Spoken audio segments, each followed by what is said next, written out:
Đi cùng cao đó.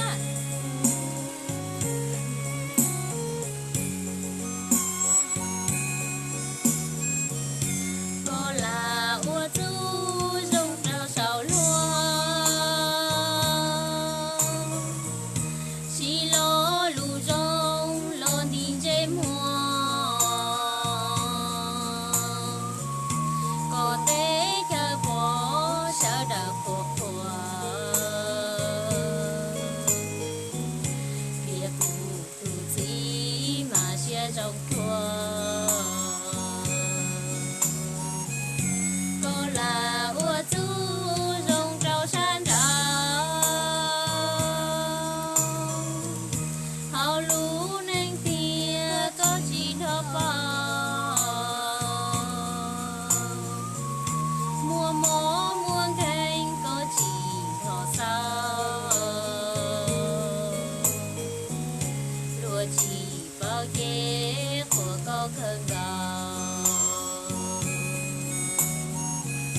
Dù xa đâu mà có rong tua thi.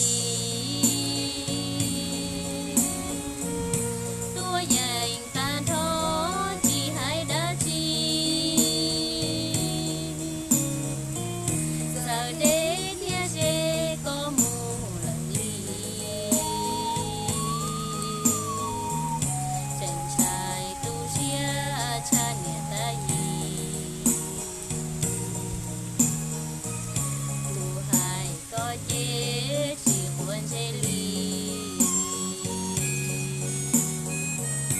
Tu xia rau có do kê rong nó. Chùa tao nó xứ cụ chỉ cho. Cha tu mong thế tia cho cụ nó. Khó hòa dù có xin tiền là lo.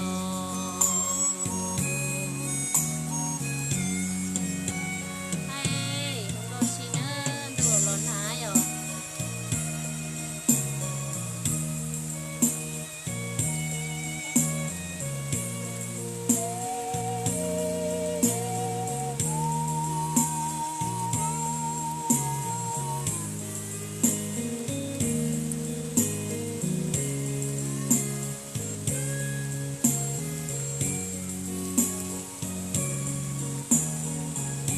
Dù xa đâu mà có rong tua thi.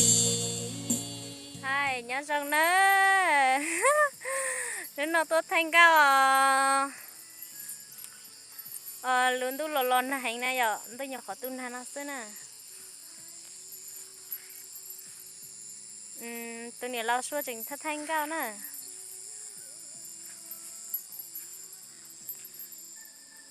Thảo thứ ta nó thọ sửa đầu một bát sẵn ca thế nè. Giờ cho ta đâu tôi nhớ lao ý này giờ tôi nhớ lao ý chân nhiều nè.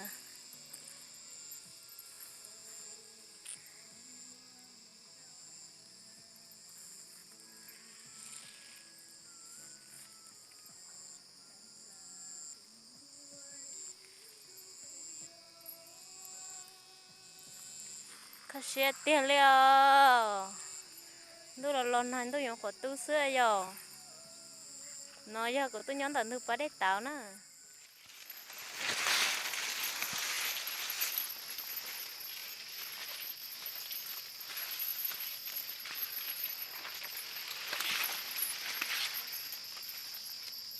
Một trò con đã trắng rồi nè. Tôi này lo xua nhóm đã nóng.